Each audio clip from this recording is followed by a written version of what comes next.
नमस्कार, वरुण चैनल पर स्वागत है आपका। जैसा कि आप सभी जानते हैं कि भीषण गर्मी का मौसम धीरे धीरे अपने शबाब पर आता चला जा रहा है। ऐसे भीषण गर्मी के मौसम में इंसान को सबसे ज़्यादा खाने से भी ज़्यादा पानी की आवश्यकता पड़ती है। तो पानी की आवश्यकता की प्रतिपूर्ति करने के लिए कहीं लोग कोल्ड ड्रिंक का सहारा लेते हैं, तो कहीं लोग शिकंजी का सहारा लेते हैं, तो कहीं लोग नारियल पानी पीते हैं। लेकिन इन सारी चीज़ों से अलग हटकर पानी का एक बेहतरीन स्रोत मैं आपको बता दूं कि तरबूजे का जो फल है मेरे दाहिनी तरफ लगा हुआ है। इस वक्त हम मौजूद हैं अलीगढ़ के जीटी रोड पर, और जीटी रोड पर हम एक तरबूज की दुकान पर खड़े हुए हैं। तरबूज के बारे में अगर हम बात करें तो ये काफ़ी साइज़ में काफ़ी बड़ा होता है। ऊपर से इसका रंग हरा होता है और अंदर से इसका रंग लाल होता है। तरबूज की अगर विशेषता के बारे में बात करें तो तरबूज के अंदर 90% से ज़्यादा पानी की मात्रा पाई जाती है। इसीलिए तरबूज को खाने के बाद इंसान को प्यास नहीं लगती और पेट भी भरा हुआ रहता है। इसके अलावा भी तरबूज खाने के कई सारे फ़ायदे हैं। उन सारे फ़ायदों को हम आपको बताते जाएंगे, लेकिन उससे पहले यहाँ हम जो दुकानदार तरबूज बेच रहे हैं उनके हम हालचाल जानेंगे और जानेंगे कि उनकी बिक्री इस समय गर्मी में किस तरह की चल रही है। तो तरबूज वाले भैया, क्या नाम है आपका और कितने वर्षों से आप तरबूज यहाँ बेच रहे हैं? मेरा नाम आकाश गुप्ता है। मैं 8 वर्ष से तरबूज का काम कर रहा हूँ यहाँ पर। तो 8 वर्ष से आकाश जी यहाँ तरबूज का काम कर रहे हैं। लेकिन अब मैं जानना चाहूँगा, देखिए हम जब कभी दुकान पर जाते हैं तो दुकान पर जाते वक्त हमारी ये मंशा होती है कि हम जो भी सामान खरीदें वो सामान काफ़ी गुणवत्ता भरा हो, काफ़ी पोषक तत्व उसमें मिले हुए हों, ख़ास तौर से खाद्य पदार्थ के अंदर। तो जब तरबूजा आप ख़रीदते हैं, 8 साल का आपका अनुभव है, तो कौन सा तरबूजा सही है, कौन सा तरबूजा ख़राब है, इसकी पहचान हम लोग कैसे कर पाते हैं? इसकी पहचान तो माल को क्वालिटी देख के पता पड़ती है कि दाना कितना अच्छा है। और बेल पर भी हम काट के देखते हैं 2-4 तरबूज, और यहाँ पर भी आके देखते हैं, तो उसी हिसाब से जो है माल काटा जाता है। तो आमतौर पर ये तरबूज जो माल आता है वो कहाँ से आता है? हमारा माल सबसे पहले MP से आता है, फिर राजस्थान वाला चल जाता है। अब इस टाइम गंगा वाला आ रहा है, कचला सोरो वाला। ये कचला सोरो का तरबूज सबसे अच्छा होता है क्योंकि उसमें पानी की मात्रा जो है ज़्यादा होती है और ठोस तरबूज रहता है। सबसे ज़्यादा मीठा तरबूज कहाँ का होता है? गंगा का सबसे बढ़िया तरबूज है, उससे बढ़िया कहीं का तरबूज है। बिल्कुल, यहाँ पर तरबूज की गुणवत्ता का यहाँ पर दुकानदार जिक्र कर रहे हैं और उन्होंने कहा है कि यूँ तो तरबूज बहुत सारी जगह से आता है, लेकिन गंगा तट पर जो तरबूज पाया जाता है उसकी मिठास के आखिरकार क्या कहने। मैं आपको बता दूं कि तरबूज की उत्पत्ति लगभग 10,000 साल पहले दक्षिण अफ्रीका में हुई थी। उसके बाद चीन में तरबूजे की खेती होना शुरू हुआ और चीन के बाद अपने भारतवर्ष में भी धीरे धीरे तरबूज का प्रचलन प्रारंभ हुआ। तो ये तरबूज के बारे में हमने आपको कई सारी चीज़ें बता दी। यहाँ पर देखिए मेरे दाहिनी तरफ एक ग्राहक भी हैं जिन्होंने अभी एक तरबूज खरीदा है। तो ग्राहकों की पसंद के बारे में बात करें कि ग्राहकों को आखिर तरबूज कैसा लगता है और क्या कहना चाहेंगे तरबूज के फल के बारे में? जी, मेरा नाम विकास गुप्ता जी। और एक्चुअली में ये जो सीज़न चल रहा है इस टाइम काफ़ी गर्मी है और इस बार कुछ गर्मी ज़्यादा ही पड़ रही है पहले से। और गर्मी के मौसम में तरबूज सबसे बेस्ट फल है। आप डेली कुछ खाएं ना खाएं, तरबूज आपको बहुत राहत देगा।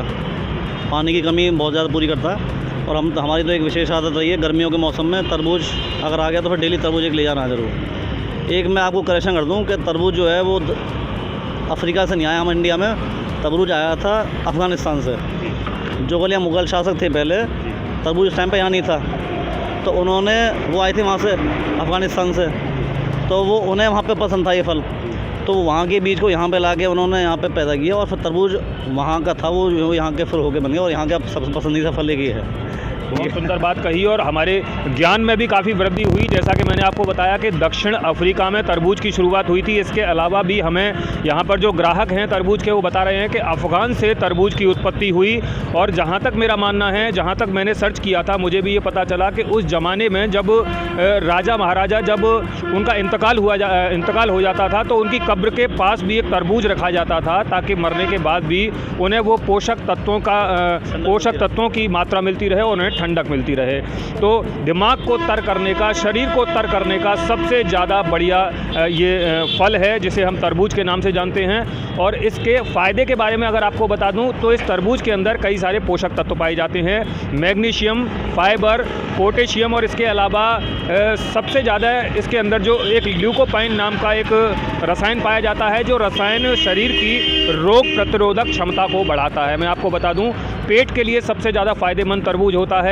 त्वचा के लिए सबसे ज़्यादा फ़ायदेमंद तरबूज होता है, हार्ट के लिए सबसे ज़्यादा फ़ायदेमंद तरबूज होता है, और सबसे ज़्यादा महत्वपूर्ण मैं आपको बता दूं, अगर आप मेरी आवाज़ आप तक पहुंच रही है, आप मुझे देख रहे हैं, तो कैंसर के जो रोगी होते हैं, तरबूज के अंदर एक ऐसा पोषक तत्व पाया जाता है जो कैंसर से लड़ने की क्षमता भी इंसान को प्रदान करता है। तो यहाँ पर तरबूज के फ़ायदे के बारे में हमने आपसे चर्चा की। अब वो जानेंगे, आखिर देखिए महंगाई इस वक्त काफ़ी है, तो इस महंगाई के दौर में इंसान तरबूजा कैसे खा पाएगा।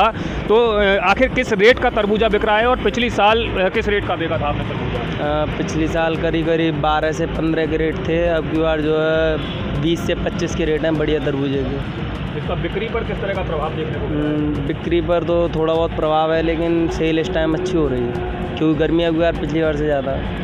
बिल्कुल, यहाँ पर तरबूज के रेट के बारे में बताया कि जहाँ पिछले वर्ष तरबूज 15 रुपये किलो तक उपलब्ध था, वही तरबूज आज 20 रुपये से लेकर 25 रुपये तक मार्केट में और मंडी में बिक रहा है। लेकिन बावजूद इसके तरबूज के चाहने वालों की श्रृंखला कम नहीं हुई है, थोड़ा कम बिक रहा है, लेकिन समुचित मात्रा में तरबूजे की बिक्री निरंतर जारी है। कहते हैं कि शरीर से ज़्यादा कुछ नहीं होता, और मंत्रों में भी, अपने हमारे शास्त्रों में भी कहा गया है, वाक्यों में भी कहा गया है कि पहला सुख निरोगिल काया, दूजा सुख घर में होए माया, तीजा सुख सुलक्षण नारी, चौथा सुख पुत्र होए आज्ञाकारी। तो जो 4 सुख बताए हैं, उन 4 सुखों में सबसे पहला सुख है निरोगिल काया का। तो अगर आप गर्मियों में अपनी काया को निरोगी रखना चाहते हैं तो तरबूज से आप अपने आप को तर करना न भूलें। बातचीत का सिलसिला हमारा लगातार जारी रहेगा। अभी हम तरबूज की दुकान पर मौजूद थे, अब हम अपने दर्शकों को लेकर चलेंगे हार्ट और डायबिटीज़ स्पेशलिस्ट एक डॉक्टर साहब हैं उनके यहाँ, और डॉक्टर साहब से जानेंगे कि तरबूजा आखिर शरीर के लिए कितना फ़ायदेमंद और कितना हानिकारक होता है।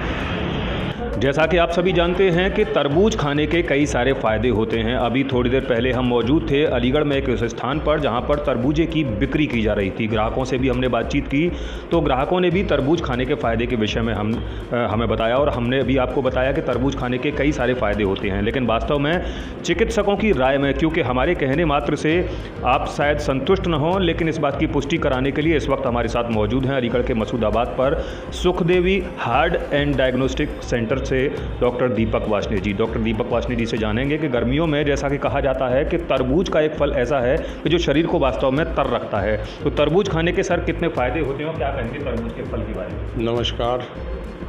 मैं जो आजकल ये मौसम गर्मी का चल रहा है, बहुत भयंकर गर्मी पड़ रही है, जिसमें पानी की शरीर को बहुत ज़्यादा आवश्यकता होती है। तो ये तरबूज खाने से एक तो आपको पानी की कमी पूरी होती है, साथ में बहुत से इम्पोर्टेंट इलेक्ट्रोलाइट और शरीर को आवश्यक जो ऊर्जा है वो मिलती है। तो तरबूज के बहुत सारे फ़ायदे हैं, लेकिन इसको ये ध्यान में रखना है कि एक तो ज़्यादा देर का कटा हुआ ना हो और सड़ा गला ना हो, मतलब जो इस तरह का ना खाएं जिससे कोई इन्फेक्शन पैदा हो। काटें तो फ़ौरन इस्तेमाल करें इसको। दूसरा ये बताया जाता है कि डायबिटीज़ वाले पेशेंट में भी खाया जा सकता है, कुछ मात्रा में, ज़्यादा मात्रा में नहीं खाना होता क्योंकि इसका ग्लाइसेमिक इंडेक्स ज़्यादा होता है। लेकिन थोड़ा बहुत 50-100 ग्राम तक आराम से डायबिटीज़ के पेशेंट भी खा सकते हैं। और आजकल रोज़े चल रहे हैं, तो रोज़े के बाद ऐसे पेशेंट शाम को जब रोज़ा खोलते हैं तो उसमें भी फल के रूप में, क्योंकि ये पानी की कमी शरीर में और बहुत से जो इम्पोर्टेंट मिनरल और इलेक्ट्रोलाइट हैं उनकी कमी को पूरा करता है। तो इसके खाने से इन सब चीज़ों में फ़ायदा होता है। बहुत से लोग जिनको भूख ना लगने की शिकायत है, अपच है, वो भी इसका इस्तेमाल कर सकते हैं। कुछ हल्का नमक डाल के, ज़्यादा नमक ना डालें, हल्का काला नमक डालकर। तो इसके ये इस तरह से शरीर में पानी की मात्रा और बहुत से इम्पोर्टेंट इलेक्ट्रोलाइट मिनरल, बस ये ध्यान रखना है कि ज़्यादा देर का कटा हुआ ना हो और थोड़ा सा ऐसा सड़ा गला ना हो जो शरीर को नुकसान पहुंचाए या इन्फेक्शन पहुंचाए, क्योंकि आजकल हीट स्ट्रोक और डायरिया के केसेस बहुत आ रहे हैं। तो ऐसे खाद्य पदार्थों से बचें जो आपके पेट को और शरीर को नुकसान पहुंचाए। बस इतना ही। बहुत सुंदर बात कही है यहाँ पर डॉक्टर साहब ने। जैसा कि कहा जाता है, हमने भी अक्सर सुना है कि जब किसी को तरबूज खाते हुए लोग देखते हैं तो अक्सर उसे टोका जाता है कि भाई इस तरबूज को आप क्यों खा रहे हो, ये हैज़ा की बीमारी है। लेकिन वास्तव में तरबूज शरीर के लिए वास्तव में फ़ायदेमंद है, ये हैज़ा की बीमारी नहीं है, बशर्ते डॉक्टर साहब ने जैसा कहा कि हमें सड़े गले कटे और खुले हुए फलों का सेवन नहीं करना चाहिए, वरना इसका दुष्प्रभाव कहीं ना कहीं हानिकारक दुष्प्रभाव हमारे शरीर पर पड़ने की निश्चित ही आशंका बनी रहती है। तो संक्रामक बीमारियों का इस वक्त मौसम बना हुआ है, तो चलते चलते डॉक्टर साहब लोगों की सेहत अनुकूल बनी रहे, उनका स्वास्थ्य सही बना रहे, इसके लिए तरबूज की तो हमने बात की, लेकिन आम तौर पर कुछ छोटे छोटे उपाय जो हैं हम अपने जीवन में अगर धारण करें तो इस भीषण गर्मी के मौसम में हम अपने स्वास्थ्य की रक्षा कर सकते हैं। तो इसके लिए कम शब्दों में डॉक्टर साहब क्या टिप्स देंगे दर्शकों को? वही कहना है, सुबह जल्दी उठें, मॉर्निंग वॉक करें, लेकिन यह है कि दोपहर में निकलने से बचें, क्योंकि जो ज़्यादा भयंकर गर्मी है जिसमें शरीर को लू से या हीट स्ट्रोक की परेशानी हो सकती है, तो जिसके कारण बहुत सी बीमारियां बढ़ सकती हैं, ब्लड प्रेशर, डायबिटीज़ और भी हार्ट वाली बीमारियां। तो दोपहर में निकलने से बचें। अगर निकलना ज़रूरी हो तो अपना सिर को प्रॉपर्ली ढक के और अपने को ठंडा रखने का जो भी इंतज़ाम करके निकलें। और अगर किसी बाइक वगैरह या उस पर जा रहे हैं तो हेलमेट वगैरह लगा के प्रॉपर्ली जाएं, जिससे कि आप गर्मी से भी बचेंगे और आपको सुरक्षा भी मिलेगी। और इसके साथ साथ अपने खाने पीने का यह ध्यान रखें, ज़्यादा तेलीय मिर्च मसाले वाली चीज़ों का सेवन ना करें, फलों का सब्जियों का इस्तेमाल करें, ताज़ा फल और सब्जियों का इस्तेमाल करें, पानी को भरपूर मात्रा में इस्तेमाल करें, दही छाछ का इस्तेमाल कर सकते हैं, और ज़्यादा तेलीय मिठाई और इन सब तली हुई चीज़ों से बचें। बस इतना ही कहना है। अपने डॉक्टर के हिसाब से जो भी अगर आपको बीमारी है उनकी सलाह के हिसाब से चलें, खुद ही अपना इलाज न करें। यहाँ पर बातचीत के लिए बहुत बहुत धन्यवाद। यहाँ पर इस कार्यक्रम को समाप्त करने से पहले मेरा भी आपसे आपके स्वास्थ्य की मंगल कामना के साथ आपसे यही मेरा कथन हुआ कि आप छोटी छोटी डॉक्टर साहब के बताए हुए इन छोटी छोटी टिप्स को यदि अपने जीवन में आप धारण करेंगे तो निश्चित ही इस भीषण गर्मी के मौसम में आप अपने स्वाद को, अपनी सेहत को, अपने शरीर को कहीं ना कहीं अनुकूल बना पाएंगे और गर्मी का व्यापक प्रभाव आपके ऊपर नहीं पड़ेगा। तो आपकी